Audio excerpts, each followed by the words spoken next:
Two spoiled rich kids who murdered their parents. Hindi nila pwedeng ipagkaila na hindi sila yan. Huli, pero kulong. I'm a Filipino picker. I'm a Filipino picker. Lumang bagay, bibigyan ng buhay. Lumang bagay, bibigyan ng buhay. I'm a Filipino picker. I'm a Filipino picker. I'm a Filipino picker. Lumang bagay, bibigyan ng buhay. What's up guys, it's your boy Crazy Kyle, the Filipino picker, and today we're gonna talk about 3 of the weirdest cards that I have in my collection. I say weird kasi hindi siya yung most valuable, most expensive, pero a little bit weird with the backstory. May kikilabutan ka dahil may pagka-investigador na may halong gas abelgas yung mga stories. And 3 cards, no? So, 3 storya yung ibibigay ko sa inyo ngayon. The first time I heard of these stories, I was really amazed and hinanap ko kaagad yung mga card na yan. May murder, may theft o pagnanakaw. And the last one is a double identity or a bipolar person, no? So, let's go check it out one by one. Let's talk about the first card, yung kay Mark Jackson, no? So, Mark Jackson is not really a popular player. He's a very talented and awesome point guard. I remember every time he makes a basket, he dances a little bit. And of course, he became a coach and a sportscaster. But what is in this card? Back in the early 90s, there was this big murder case. It was called the Menendez brothers murder case. 2 spoiled rich kids who murdered their parents. Brutally murdered their parents for insurance money, no?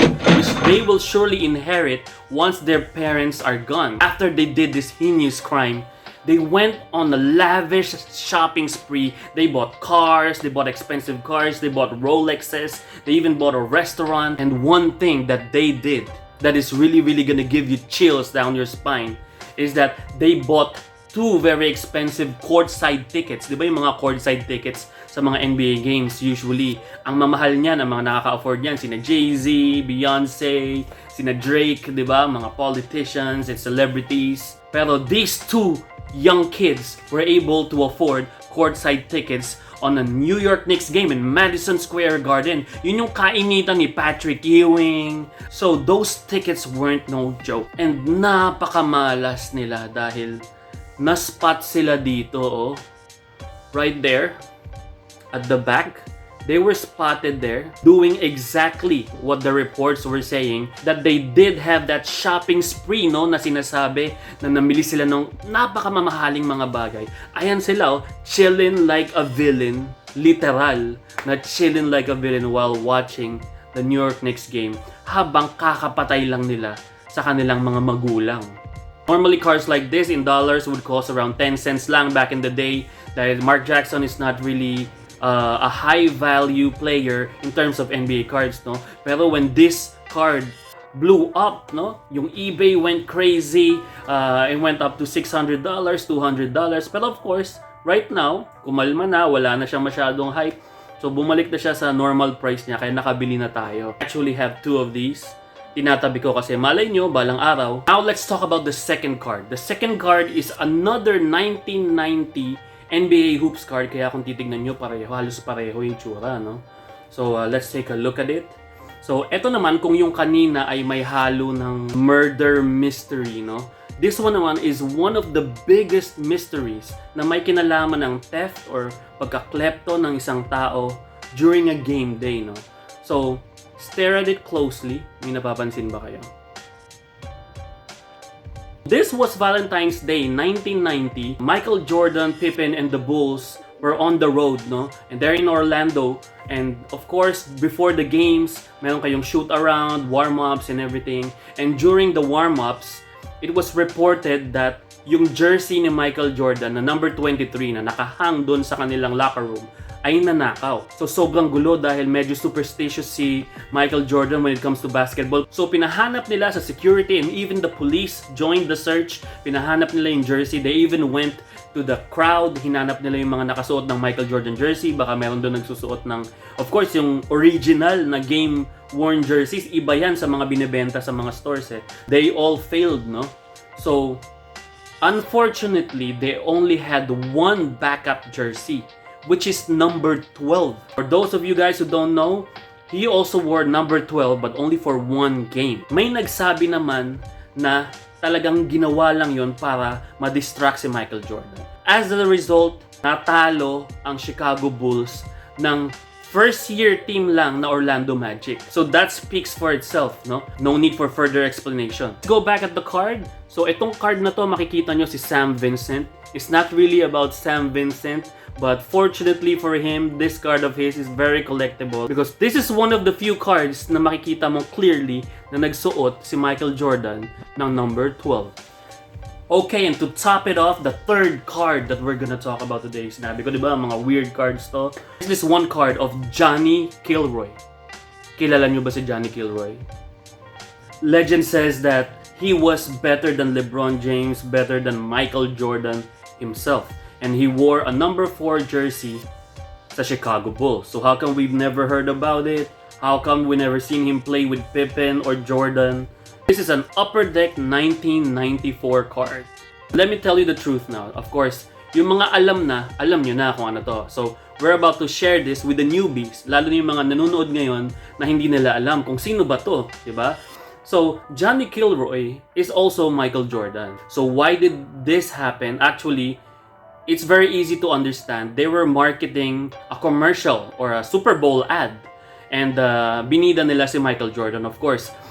It shocked the world when Michael Jordan has his untimely retirement. Nag-retire siya, nagulat ang buong mundo, sabi, we miss Michael Jordan, di ba?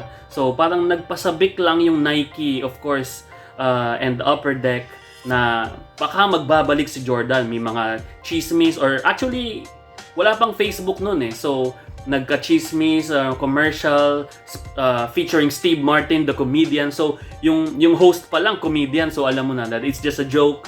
It's just a scripted thing na publicity stunt that they're trying to do to promote Nike and also to promote Michael Jordan, of course, Super Bowl, no? So, parang dun sa mga series of commercials na yun, parang pinalabas nila na si Michael Jordan ay may kamuka. Yung kamukha niya ay bata pa, nasa college, naglalaro sa mga street games, alam niyo yun, sa mga liga ng kanto lang. Pero kasing galing daw ni Michael Jordan at sobrang kamukha niya. So, alam mo yun, nung mga time na yun talaga, syempre, 93, 94, medyo hindi pa talaga uso yung mga fake news, yung mga scripted videos natin ngayon na parang normal na lang sa atin. Pero back in the day, believe it or not, a lot of us believe na oo nga, no, kamukha ni Jordan. Galing, may Johnny Kilroy pala. Siya yung susunod na Michael Jordan, etc., etc. So, on this card, looks like a lookalike of Jordan wearing goggles. Kind of look like Horace Grant, if you ask me. This guy is dunking over a Hornets jersey, no? Dun sa commercial, isa sa mga commercials, nagsalita si David Robinson. And of course, sabi niya, etong mga nakalaban nila nito, Hornets. So, Charlotte Hornets ang bida nun, si LJ, Muggsy Bogues, and Alonzo Mourning, si Zoe, no? And I think Zoe was in that video, and this is what he said. Johnny Kilroy, or a cleverly disguised Michael Jordan? Alonzo, take us back to that strange night. Well, Steve, I was standing about right here. Then Kilroy cuts through the lane and dunks right over me. The only person who could have made that move was Michael Jordan. So that's it for this week's video of the Filipino Picker. This time, the NBA cards that are a bit weird and has got a lot of backstory in it, no? Which we love, no? And of course, for startup collectors, these are the things that you would want to collect kasi they're not that expensive, they're not that valuable, but a little bit hard to find na. And this is a good conversational piece, if you ask me. So that's it. I hope you guys enjoyed our 3 stories for today. A little bit of horror, parang shake, rattle, and roll, no? Tatlong storya, no? All in one vlog. So if you guys enjoyed this, I hope you guys subscribe and click the subscribe button. And of course, share it on your Facebook walls and keep on liking the videos and put comments so that we can continue doing this and you can help me reach more people. So again, my name is Crazy Kyle, the Filipino Picker. I'm out. Peace.